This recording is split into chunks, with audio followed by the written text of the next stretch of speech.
Hey everyone, welcome to the Rybrary. I'm your librarian. No talking in the Rybrary. Hope you're doing well. It's almost Christmas time, which is fun for some people. Fun for me. I like it, but some don't.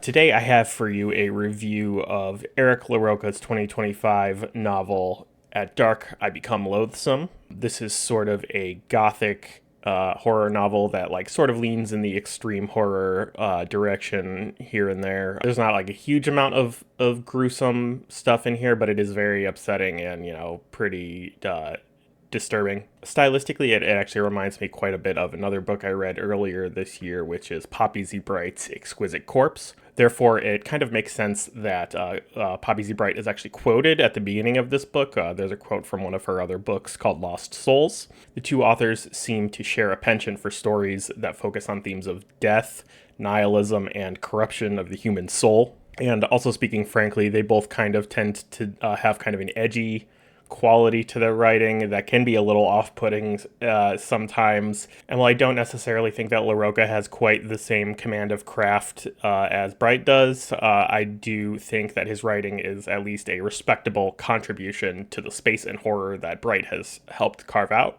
This novel is the story of a man named Ashley Luton, and it's told from his perspective. Ashley is a man who is, kind of mired in depression and darkness following the death of his wife to cancer and the disappearance of his son. And it seems to be an abduction, though, they don't know.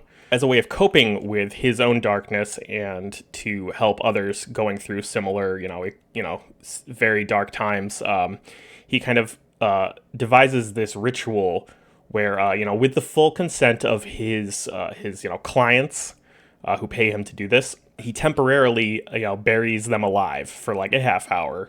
And there's a pre-ritual part where he bathes them naked like you would with a body, and has them write out their last will and testament, and so simulating what it the actual parts of death that can be simulated without actually going through it. He's been doing this for a few months at the point at which the book starts, and it seems to be having success. People seem to genuinely reinvigorate their love of life by going through this ritual, and he's finding some meaning out of that. However, a visit from a police officer, which sheds more light on his son's disappearance and indicates that he's probably been murdered, kind of sends Ashley into a tailspin, and he ultimately kind of comes to the conclusion that in reality the best thing that he can do for his clients is to actually just bury them alive. So it's very, very dark, very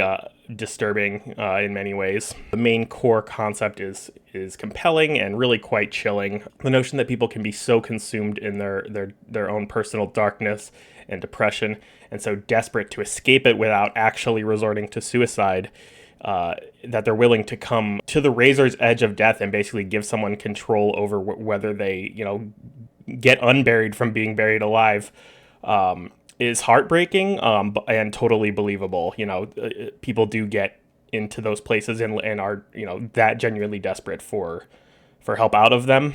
The novel also has a few sort of only tangentially related short story sort of parts, in the form of Ashley reading things on the internet or being told stories by other people. And these were honestly some of the biggest highlights of the book for me.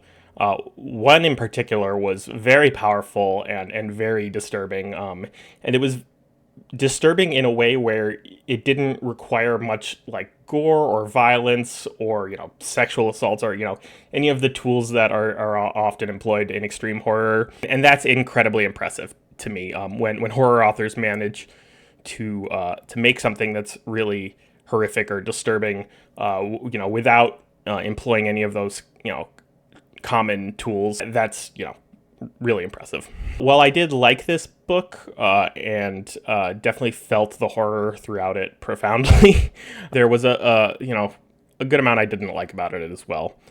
To put it simply, a lot of it feels incomplete, scattered, and sometimes incoherent. In horror, these are maybe less critical flaws than in other kinds of genres, and you could make the argument that this reflects Ashley's mental state or worldview or whatever. but all the same, they were, fairly significant detractors to my experience with the book. Also, it has a big non-ending. You might be confused and think that you're just missing part of the book because it ends so abruptly. And if you've watched the channel before, you know that non-endings are something that really annoy me, and not having a good ending is a huge detractor for me. So that was a big minus in my book. There's a bit of an epistolary element to this book as well.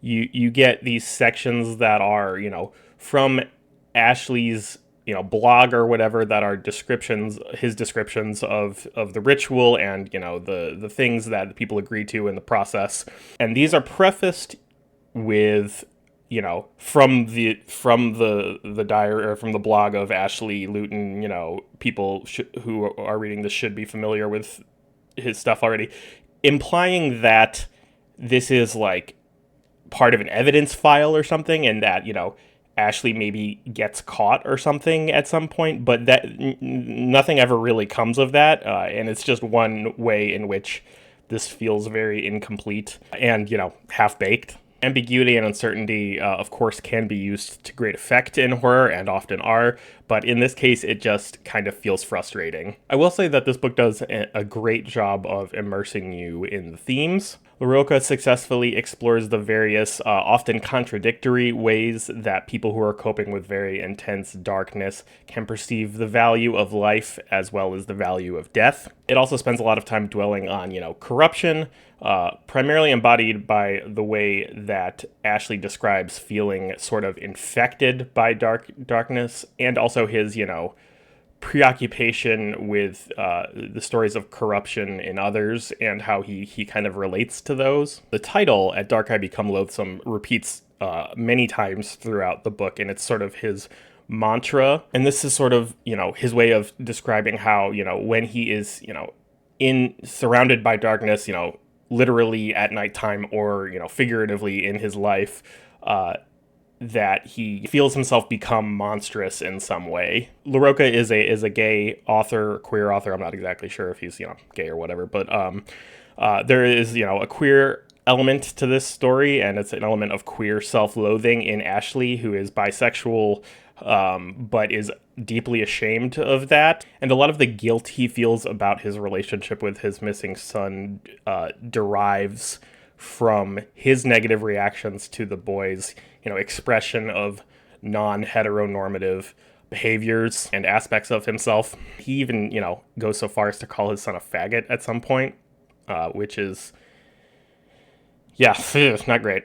So there's a lot going on thematically in this book, obviously, and the book is basically its themes and just like being mired in all these different kinds of things. And they're expressed in very potent ways. But unfortunately, it doesn't really cohere into anything satisfying. And sometimes it's completely nonsensical. So, for example, Ashley, refers to himself as, quite a bit as, an awful monster. He's loathsome. But at the same time spends considerable time dwelling on, what is best for his clients and, how to do best by them and do best by humanity. And these things are, presented side by side with no concept of, the dissonance that's going on between them. It's obviously not impossible for someone to hold contradictory views like this, and it certainly seems possible for someone, in the throes of grief and deep depression.